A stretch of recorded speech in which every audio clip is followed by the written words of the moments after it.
Okay, I have to hold the phone up because my phone's about to overheat, y'all. But everybody keeps talking about their Mexico haunted stories. So now it's time for me to tell my truth, okay? My 29th birthday, I decided I wanted to go to Cancun. Not thinking Cancun was a part of Mexico's most haunted. I was clearly misled, but let's get into it. Found the perfect room. It was like a villa-style room. It had the beach, ocean in the background, trees. I wanted that room. So the other person in the video, we're going to call her Jay. As soon as we touch down off of the airplane, we get a WhatsApp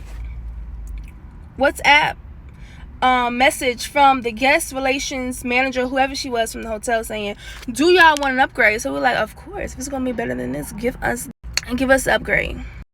So we get there, and the upgrade room was not it. It was tile floors, one small baby bed, two small windows with no view. I'm like, no, let's go downstairs. So we went downstairs, and we told her, give us the room that we booked. She said, oh, y'all sure y'all want that room?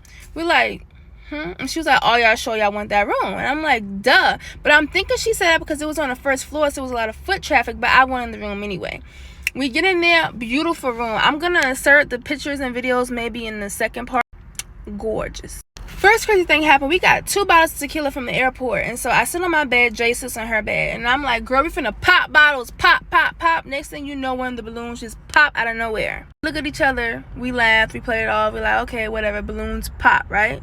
The second incident, I was outside on the patio, and she was inside, and she was on the phone, and the door was closed, but I heard screaming and yelling, and I'm like, why this girl already getting an attitude, and this is our freaking first day in Cancun. What's going on? I stayed outside because I didn't want to be nosy, but when she got off the phone, I went inside. I'm like, hey girl, are you okay?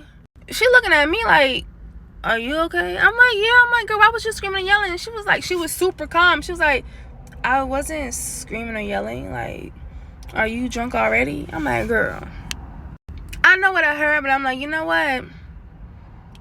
Shh. Another incident was, I'm gonna get into the main one in the next story time. The third incident, y'all, let me get together, child. So at this particular hotel, I think you're supposed to tip the maids or whatever, the housekeepers, right? So the lady came to the door. She was like, do y'all want me to clean your room? We're like, no. And she closed the door. And so she was like, Jay went and hurried up and grabbed some money out of the safe, which is right by the door. And so then she turned around, opened the door to give a lady the tip. The lady is gone. Okay, she's gone. It's no way she could have left that quick because we was the first door, and it was a long hallway that way and a long hallway that way, and it was like a special door that opens and closes to let the guests come in because it was like you had to have your little key to get in. So no way she pushed that big cart and disappeared like that. So she come back in and she was like, where did the lady go? Y'all, so this is when it gets down to the nitty gritty. This is when it get down to the main course, baby. This is when I was like, I'm ready to go home. But my birthday, I'm ready to go home, okay?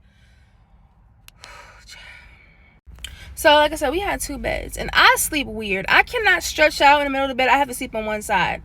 I don't know why. I've always been like that. So I'm sleeping on the left side of the bed, and it's a mirror on the wall. That's not really relevant, but anyway. So at this point, I'm not sure if Jay likes to sleep with lights on or not, but it was dark, so I just put my head in the cover and I had my phone or whatever, and I was falling asleep. So I felt the cover lift up and someone in the bed like slouched down next to me. So me and Jay was already getting into it. So I'm like, I know this hoe ain't trying to get up in my bed when she got her own bed, right? So I turned around and I peeked up, and hold on, y'all. I turned around and I peeked up to see, and I did it with attitude, and I'm like, and no one was there, and she was in her bed sleeping. So I said, okay, that was probably me just falling asleep. Okay, I'm gonna let it go. But I was up, I woke up. So I turned back around, and this time I definitely put my hand in the covers. Then I felt it again. I felt the covers lift up, the bed pressed down, and the covers moved again. And I said, I'm not finna look over this time because I already looked. When I tell y'all I was so scared, but I said I'm not going to tell her because she already think I'm crazy about hearing screaming and yelling. I'm not going to tell her.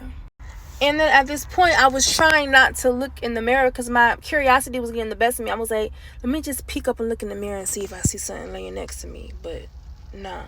I don't know what kind of ghost, what type of gremlin, whatever that was that got in the bed with me. I wanted to go home. I was done. I was no longer no fun. No. The following, not the following morning from that day, but the next night. We was there for like 5 days. The next night, hammer hand the cover, whatever. So the next morning of that night, she was like, was you talking last night? Because I kept hearing something, and I had woke up and yelled what several times, and I didn't hear that. And so she was like, yeah, and I noticed that the drawer was open. So like, was you like talking? Was you asking me for something? Was you looking in the drawer? I'm like, why would I didn't have that in the drawer. It might have been a Bible in the drawer. I don't know what it was, but hold on, y'all. Child, Lord Jesus.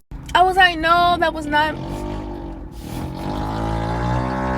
I was like, no, and she was like, it kept slamming out, and I'm like, it's something wrong with the dresser. So we looked at it, and the type of dresser where you have to literally like pull it, like it clicks, I think, or something like that. Yeah. Okay, this is part 3. I have to make this quick.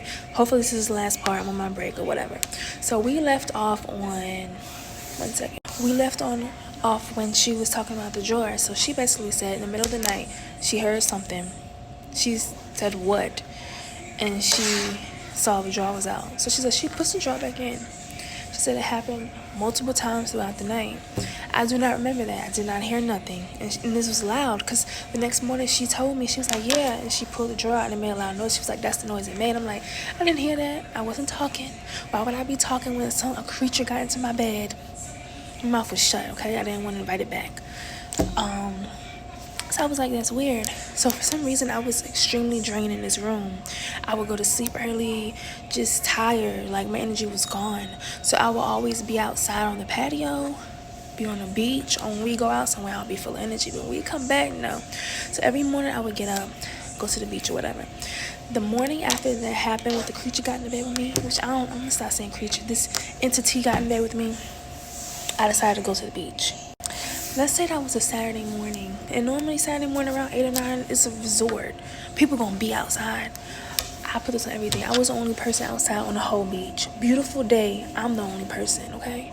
Listen to my music, vibing. I was happy for the peace. So I decided I want to go on YouTube, right? This whole entire trip, I did not look up anything about Mexico on YouTube. I was in travel groups on Facebook, but nothing on YouTube. I opened up YouTube. The first video said the weeping woman of Mexico, which is like a haunted lady that haunts different parts of Mexico. And I'm like, why in the world is this popping up now? Like, I put it on everything. Like, it was so freaking weird. Then somebody told me to look over to my left, and it was this bird. This bird was sitting on something they had out there. I can't tell you what kind of bird. I don't want to lie. I forgot what kind of bird it is because I don't know about birds. But it was this bird. It wasn't making no noise. It was just sitting there. And I'm like, what's going on? If y'all want another part about the little small things that I just really didn't too much want to mention, like energy off, things falling, whatever. But to make a long story short, me and her sat down, we talked about it, we agreed something is up with this room. The lady did not want us to get the room in the first place, but we wanted it. We should have listened, because there's a reason why she kept asking us that. Yeah, we agreed to this, honey. I'm not going back to Mexico. She was like, she's not going back to Mexico. I don't understand why. I don't understand why this stuff was going on. And to be honest with you, I don't remember seeing anybody on the first level, period, because it was only like so many rooms on the first level, because it was like the villa style room. If y'all have any questions, just comment and I'll tell y'all.